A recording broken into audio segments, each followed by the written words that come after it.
Corporate connection में अब आज के मैनेजमेंट को जोड़ते हैं। आज कॉर्पोरेट कनेक्शन में हम बात करेंगे वायर एंड केबल बनाने और सप्लाई करने वाली भारत की एक दिग्गज कंपनी केईआई इंडस्ट्रीज की। कंपनी बिजली, इंफ्रास्ट्रक्चर, टेलीकॉम और अन्य कारोबार के लिए इंजीनियरिंग, प्रोक्योरमेंट और कंस्ट्रक्शन सेवाएं देती है। यह एक्स्ट्रा हाई वोल्टेज केबल से लेकर लो वोल्टेज तक के power cable, house wire, solar cable, control cable और स्टेनलेस स्टील वायर भी बनाती है और 60 से ज्यादा देशों में एक्सपोर्ट भी करती है। जोड़ते हैं कंपनी के सीएमडी अनिल गुप्ता जी को। अनिल जी, बहुत शुक्रिया, स्वागत है आपका 18 आवर्स स्वदेश पर। अपना समय आप हमें दे रहे हैं, इसके लिए बहुत शुक्रिया आपका। सबसे पहले तो कंपनी के वॉल्यूम ग्रोथ के फ्रंट पर आपकी एनालिसिस, आपकी राय में जानना चाहूंगी। काफी अच्छे वॉल्यूम ग्रोथ 15% के लेवल्स पर नजर आ रहे हैं। हाउ कंफर्टेबल यू आर और किस तरह आगे सेंटिमेंट्स डेवलप होते हुए ना लॉन्ग रन आप देख रहे हैं? शुक्रिया मुझे बुलाने के लिए। हम कॉन्फिडेंट हैं कि जो ये वॉल्यूम ग्रोथ हमने प्रोजेक्ट किया है, ये इसको हम अचीव कर पाएंगे। इसका कारण है स्ट्रॉन्ग डोमेस्टिक डिमांड एंड हमारा स्ट्रॉन्ग एक्सपोर्ट डिमांड जो हमारी एक्सपोर्ट मार्केट से हमें मिल रहा है। तो वी आर प्रेटी कॉन्फिडेंट कि हम लोग हमारी कंपनी जो हमने प्रोजेक्ट किया है 15% के करीब वॉल्यूम ग्रोथ, वो हम अचीव करेंगे, बल्कि हम इसमें और इजाफा करने की कोशिश करेंगे। इसका कारण है एक तो हमारी नई कैपेसिटीज अब इसमें जुड़ रही हैं। हमारा जो ग्रीनफील्ड प्रोजेक्ट है सानंद, वो उसका एक फेज ऑपरेशनल हो गया है और धीरे धीरे उसका अगले 3 से 4 महीने में प्रोडक्शन रैंप अप हो जाएगा, जो हम और कमर्शलाइजेशन की तरफ बढ़ते जाएंगे।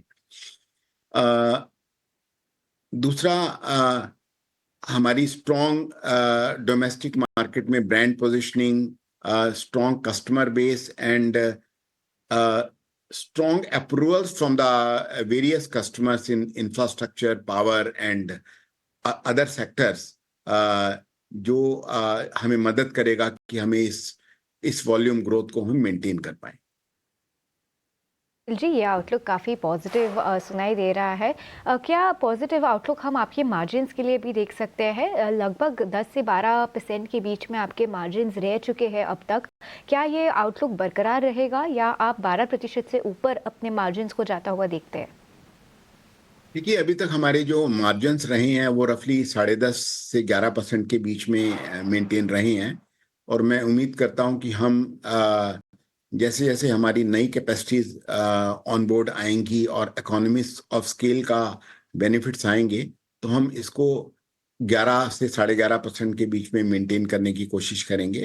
अगला फाइनेंशियल ईयर काफ़ी क्रूशियल होगा इस डायरेक्शन में, और हमारी ग्रोथ के लिए, बिकॉज जो नई कैपेसिटीज हमने लगाई हैं सानंद में, वो अब मंथ आफ्टर मंथ स्ट्रीमलाइन होती जाएंगी।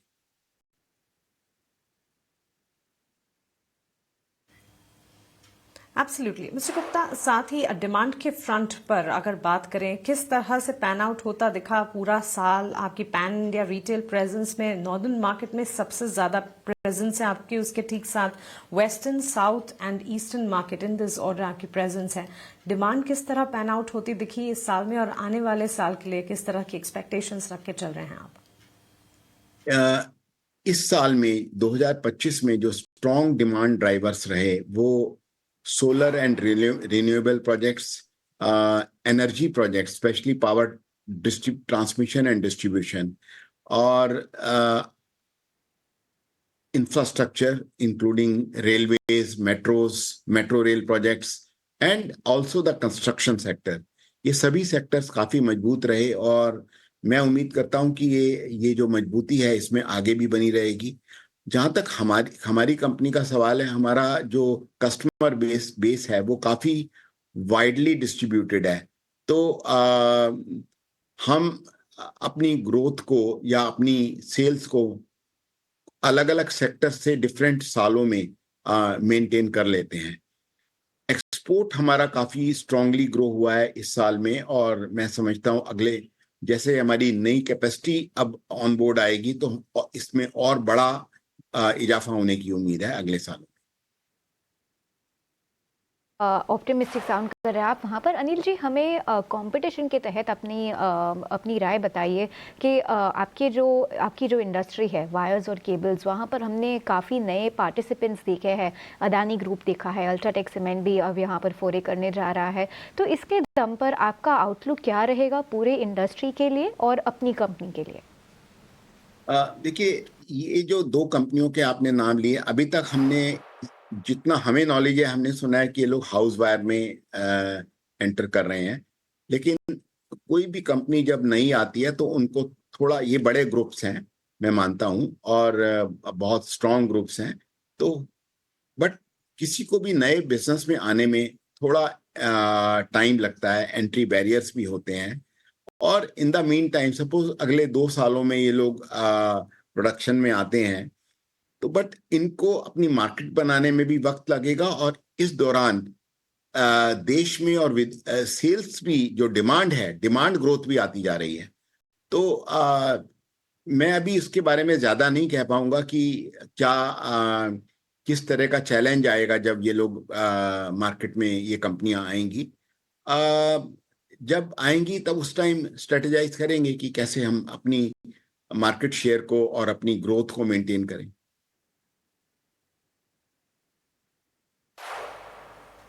बिल्कुल अनिल जी, आपके ऑर्डर बुक ट्रेंड और साथ ही एक्सपोर्ट सेल्स ट्रेंड पर मैं रोशनी डालना चाहूंगी। ऑर्डर बुक ट्रेंड में वित्त वर्ष 2023 से लेकर अब तक क्रमानुसार बढ़त लगातार देखने को मिली है, which in itself is quite positive, और हम बेस्ट विशेस आपको देते हैं कि इसी तरह के ऑर्डर बुक सिनेरियोज आगे भी आप देखें।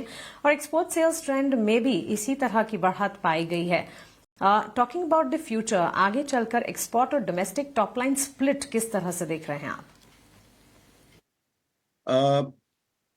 आगे अगले 1 से 2 सालों में हमारा टारगेट है कि हम एक्सपोर्ट को 20% तक लेकर जाएं, अपनी सेल्स का as a percentage of sales 20% तक लेकर जाएं, और बाकी 80% डोमेस्टिक मार्केट से का कंट्रीब्यूशन रहेगा, जिसमें अराउंड 55% B2C सिस्टम से रह सकता है, और बैलेंस जो है वो B2B सेल्स, जो कस्टमर टू कस्टमर सेल्स रह सकती हैं। तो ये हमारा अनुमान है। बाकी हमारा मेजर कंसर्न है सेल करना, चाहे वो डोमेस्टिक मार्केट से ग्रो करें या एक्सपोर्ट करें। तो हमारा दोनों तरफ से पुश रहेगा कि हम अपनी जितनी हमारी प्रोडक्शन क्षमता है उसको पूरा यूटिलाइज करें, और उसमें कोई कमी ना आने दें, चाहे वो ग्रोथ एक्सपोर्ट से आए या डोमेस्टिक मार्केट से आए। जी, हमें बताइए आपके प्रोडक्शन कैपेसिटी के बारे में। सानंद का जो आपका नया प्लांट है, हाल ही में आपने वहाँ पर पहले फेज़ की शुरुआत की है कमर्शियल प्रोडक्शन की। क्या कैपेसिटी है इस प्लांट की, और आगे जाते हुए क्या आप यहाँ पर कैपेसिटी रैंप अप करेंगे? उसके लिए आपको कितने कैपेक्स की आवश्यकता होगी, ये हमें बताइए। इसमें फर्स्ट फेज जो हमारा चालू हुआ है, टोटल प्लांट की कैपेसिटी मैं समझता हूँ कि रफली 6 से 6.5 हजार करोड़ रुपए सालाना की रहेगी।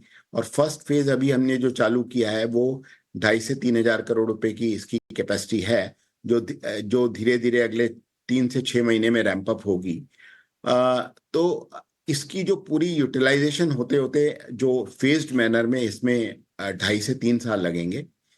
नई कैपेसिटी के ऊपर भी हम लोग वर्क कर रहे हैं, ताकि हमारी जो आज से अगले 2 से 2.5 साल के बाद जो ग्रोथ है उसके लिए हमारे पास कैपेसिटी अवेलेबल रहे। तो उस नई प्लांट्स पर या नई कैपेक्स के ऊपर भी हम काम कर रहे हैं, जिसके लिए हमारे पास एडिक्वेट लैंड बैंक है। इसके बारे में विस्तृत योजना अप्रैल या मई तक हम बना पाएंगे।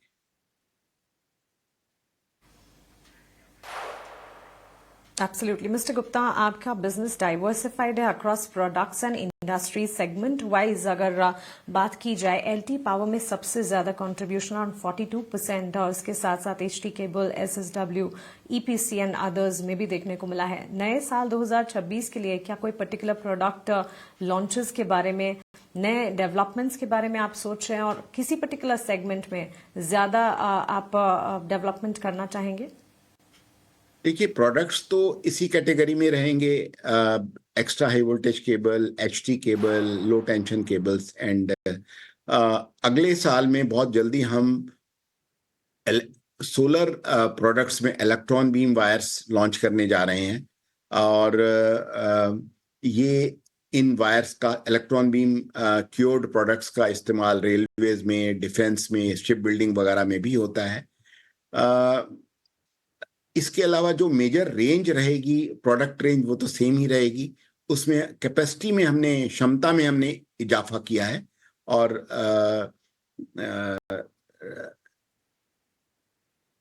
The new launch will be only electron beam wires. हमें आपके रॉ मटेरियल के बारे में बताइए। कॉपर जो कि आपका सबसे इम्पोर्टेंट रॉ मटेरियल है, उसके प्राइस में हमने काफ़ी अपटिक देखा है 2025 में। क्या इसका आपके मार्जिन्स पर कोई असर पड़ा है या आगे जाते हुए क्या आप कॉपर के प्राइसेस में और अपटिक एक्सपेक्ट करते हैं? देखिए, कॉपर के प्राइस हमारे कंट्रोल में नहीं है। कॉपर पिछले ये हमेशा एक बहुत वॉलेटाइल प्रोडक्ट रहा है कॉपर, एंड जितना जो भी इसमें प्राइस घटता है या बढ़ता है वो रेगुलरली कस्टमर्स को पास थ्रू होता है, बिकॉज कोई भी कंपनी इन प्राइसेस को या इसकी इंक्रीज या डिक्रीज को अपने अंदर एब्जॉर्ब नहीं कर सकती है।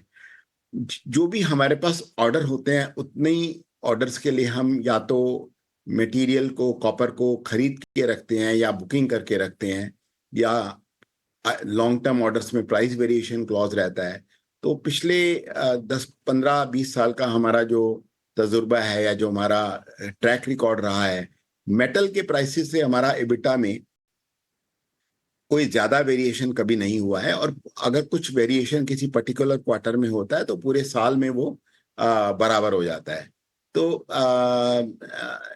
ये जहां तक अपवर्ड प्राइस का सवाल है, उसके बारे में प्रेडिक्ट करना मुश्किल है। जी, हमारे साथ जुड़ने के लिए बहुत बहुत धन्यवाद। काफ़ी अच्छा लगा आपसे बातचीत कर और ईटी नाउ स्वदेश की पूरी टीम की ओर से आपको और आपकी टीम को नए साल की हार्दिक शुभकामनाएं। Thank you so much. Thank you, धन्यवाद। व्यूअर्स, इसी के साथ समय है एक छोटा सा ब्रेक लेने का। ब्रेक के उस पार मार्केट के बारे में और चर्चा करेंगे, तो हमारे साथ बने रहिए।